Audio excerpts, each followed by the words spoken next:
मनुष्य एक अद्वितीय स्थिति है और ध्यान रखना शब्द स्थिति। एक जगत है मनुष्यों के नीचे पशुओं का। वे पूरे ही पैदा होते हैं, उन्हें जो होना है वैसे ही पैदा होते हैं। और एक जगत है मनुष्य के ऊपर बुद्धों का। उन्हें जैसा होना है वे हो गए, अब कुछ होने को नहीं बचा। और दोनों के मध्य में मनुष्य की चिंता का लोक है। उसे जो होना है अभी हुआ नहीं, जो नहीं होना है वह अभी है। इसलिए तनाव है, खिंचाव है। पीछे की तरफ खींचता है पशुओं का लोक, पक्षियों का लोक, वृक्षों का लोक, नदी पहाड़ों का लोक। आगे की तरफ खींचता है बुद्धों का लोक, जिनों का लोक, तीर्थंकरों का लोक, अवतारों का लोक। दोनों आकर्षण प्रबल हैं। पीछे के आकर्षण का बल यह है कि वह हमारा अनुभव है, अचेतन में दबा हुआ।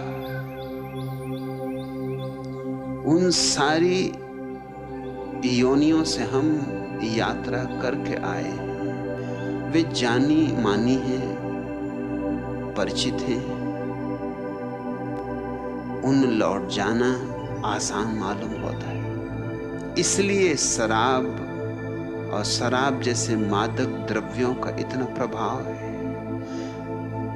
शराब की खूबी यही कि थोड़ी देर को तुम्हें तुम्हारी आदमियत से नीचे गिरा देती, तुम्हें फिर वापस पशुओं के जगत का हिस्सा बना देती।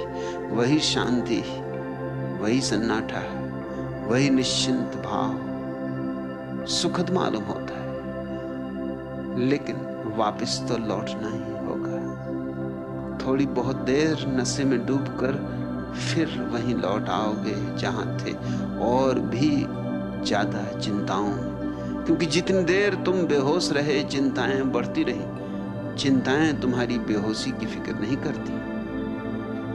फिर रोज रोज ज्यादा शराब, ज्यादा मादक द्रव्य लेने होंगे, क्योंकि तुम उनके अभ्यस्त होने लगोगे।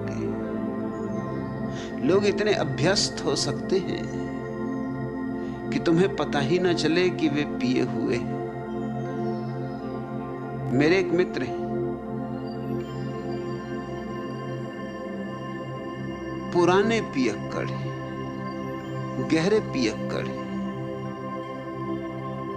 उनकी शादी हुई, 5 साल बाद उनकी पत्नी को पता चला कि वो शराब पीते, क्योंकि एक दिन घर वो बिना पिए आ गए। जिस दिन बिना पिए आए उस दिन पता चला। रोज पी के आते थे तो बिल्कुल स्वाभाविक मालूम होते थे। बिना पिए आए तो थोड़े डगमगाते थे, थोड़े अस्त व्यस्त थे, थोड़े बेचैन थे। जिस दिन बिना पिए आए उस दिन पत्नी को शक हुआ कि कुछ गड़बड़।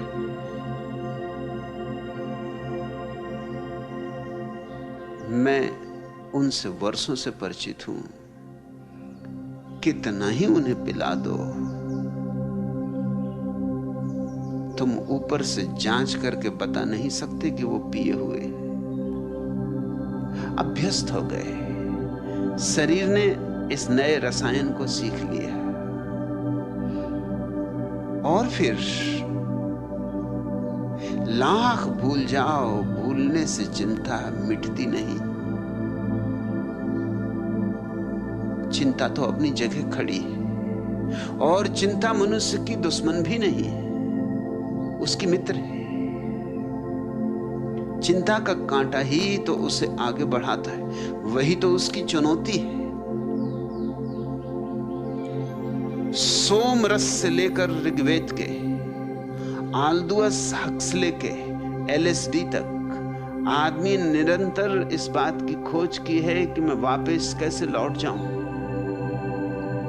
कवियों के मन में बहुत आकर्षण होता है पक्षियों जैसे आकाश में उड़ने का मुक्त गगन, फूलों जैसे सूरज में खिलने का, वृक्षों की हरियाली, नदियों का कलकल नाद, सागर में उठते तूफान और आंधियां, आकाश में गरजते बादल और कड़कती बिजलियां।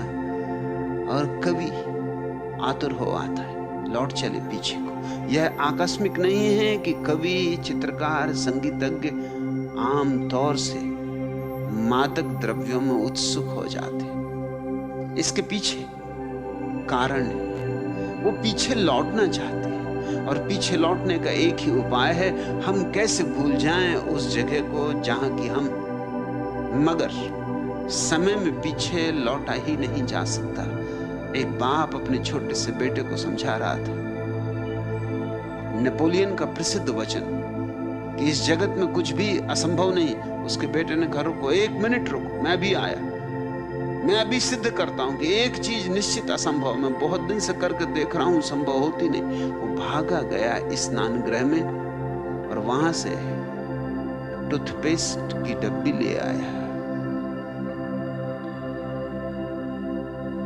टूथपेस्ट के ट्यूब को निकाल के उसने तो जोर से पिचका के टूथपेस्ट बाहर निकाल दिया और अपने बाप को कहा अब इसको फिर भीतर करके दिखा दो, तो मैं मान लूंगा कि नेपोलियन ठीक कहता है कि जगत में कुछ भी असंभव नहीं। मैं तो बहुत कोशिश करके हार चुका, जो बाहर आ गया सो आ गया, फिर भीतर नहीं जाता।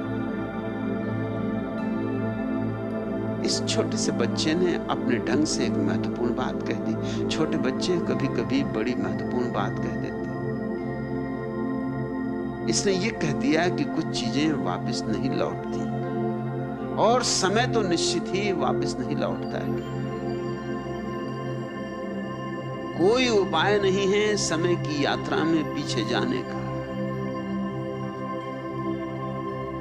तो आदमी आगे ही जा सकता है, पीछे नहीं। पीछे जाने की चेष्टा में जितना समय गमाया, व्यर्थ गमाया। उतना समय अगर हम आगे के पड़ाव की तलाश करने में लगाएं तो चिंताओं के पार हो सकते, चिंताओं का अतिक्रमण हो सकता है। मनुष्य के भीतर बुद्ध होने की क्षमता है। आया है पशुओं के जगत से, मगर लेकर आया है गीत बुद्धों का। गाना है वही गीत, तभी संताप मिटेगा, तभी चिंता टूटेगी, तभी ये बिखराव हटेगा। हम इस दुनिया में जरूर हैं, मगर हम इस दुनिया के नहीं। हमें आगे जाना है, हमें पार जाना है। पार का बुलावा प्रतिपल आ रहा है। दूर का किनारा पातियों पर पातियां भेज रहा है। कब तक अनसुनी करोगे? कब तक पीठ किए रहोगे?